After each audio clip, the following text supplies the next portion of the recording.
have thought that that statement from Red Thread Games defending Dustborn by attacking the gaming community was a bad idea, then this quote tweet from the publisher of Quantic Dream is going to blow your mind. Not just because of what they said, but diving deeper into the background of this company exposes a very creepy work environment. What's going on, guys? Welcome to another episode of Smash JT. And when I first started researching for this video just to give my thoughts on a statement, I thought it was going to be a fairly innocuous video with just giving my take, like, look at them, let's point and laugh at this publisher of Dustborn and how they're defending it just like the developer did, and how they're bad because they're attacking the game community. But then diving deeper into them, finding out more about them, I'm just like, holy crap, they're actually projecting everything that's wrong with them on the entire gaming community at large. And of course, they shut off the replies because they don't want this secret getting out there.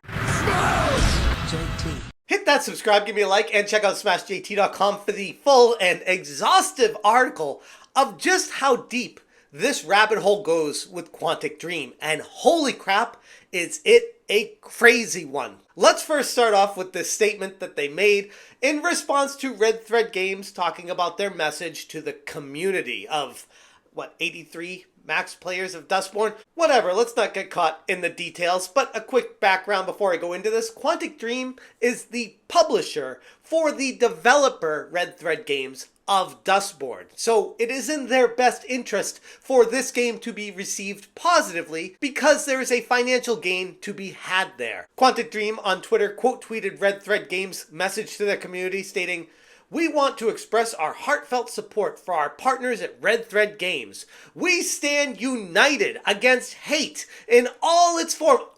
Before I keep going on this, it is so tiring. This whole shield of hate, trying to say any kind of criticism is hate, and the community is just filled with bad people and bad actors and hatred and bigotry and horrible people that are just trying to play these games and just so mean to these publishers and developers, when in reality, that's not even close to the truth. In fact, this is one of those things that kind of starts a Gamergate situation where, yeah, I guess many people would agree that the whole Gamergate 2 is in full swing, or Gamergate 1 never really went away. Whatever you want to define it as, this is what's happening. They are projecting the problems onto the gaming community, trying to make it feel like you are the issue instead of them. We stand united against hate in all its forms and are committed to fostering communities built on understanding and respect.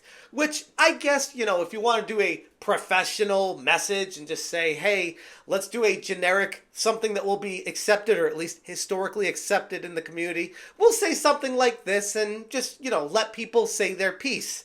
But no, they shut off replies just like Red Thread Games did on theirs. So ultimately, they don't really care about having a conversation. They don't want to expose themselves as hypocrites. They don't want to see the truth and the reality. They don't want to give gamers a voice. They want to tell you why you are bad and move on from it. Oh, but also please give them your money for this game because they need it. Using the word hate as a shield from legitimate criticism has become such a tired cliche, and I legit am so over this, especially when it clearly comes from corporate execs desperate to avoid taking any accountability for their clear failures. What this always boils down to is money. Follow the dollar. The executives are trying to cover their ass right now by projecting the problems that they have on you, so that when bonuses come up, when quarterly earnings come up, when the investors have questions, they can start saying, oh, it wasn't received because these people are the problem. It's not us. We're just making a game and we're trying our best, but these evil gamers out there are just trying to destroy us. It's a horrible approach with zero accountability. And are we sensing a trend in the gaming industry, by the way, where no one seems to take any accountability? They want to offload it anywhere else because they don't want to take ownership in their mistakes. Base Player on Twitter said, if you actually have 109,000 followers on Twitter, why didn't any of them play that game? And I said, sit this one out, Quantic Dream. Red Thread did enough damage to their brand by locking replies on the initial post. You doing it as well isn't the sort of iconic solidarity you think it is. But I find it ironic that this company, this publisher of Dustborn through Red Thread Games is defending them and projecting their issues on the community when this company has a checkered past, to put it nicely. For example, taking just a brief look at Quantic Dream's problematic past, and it adds to the irony of their moral posturing here. In the shadow of its president and founder, David Cage, which to say Cage was a controversial figure is an understatement. For Beyond Two Souls, Cage literally stole family photos of Ellen Page to capture her likeness at a young age. Then we have the leaked photos of Ellen Page not wearing anything that were never used in the game, but yet still were created and leaked out there. Like I said, it's a deep rabbit hole, if you want to really dive into this, where people are talking about, like, why would you create that image of someone if it's not going to be used in the game?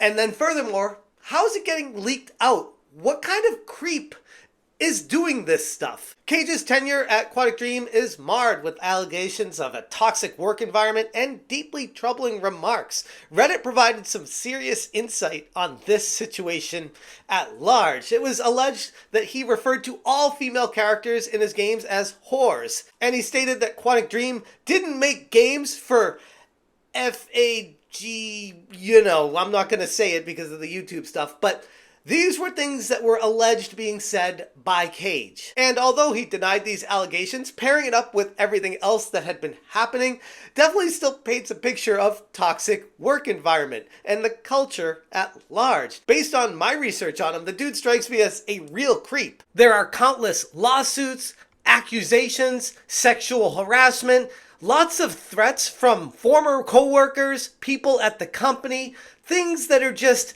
really all around this David Cage character. And this was brought to my attention by Jay Watch on Twitter, where he said, also ironic of Quantic Dream, of all studios, to say this with their history.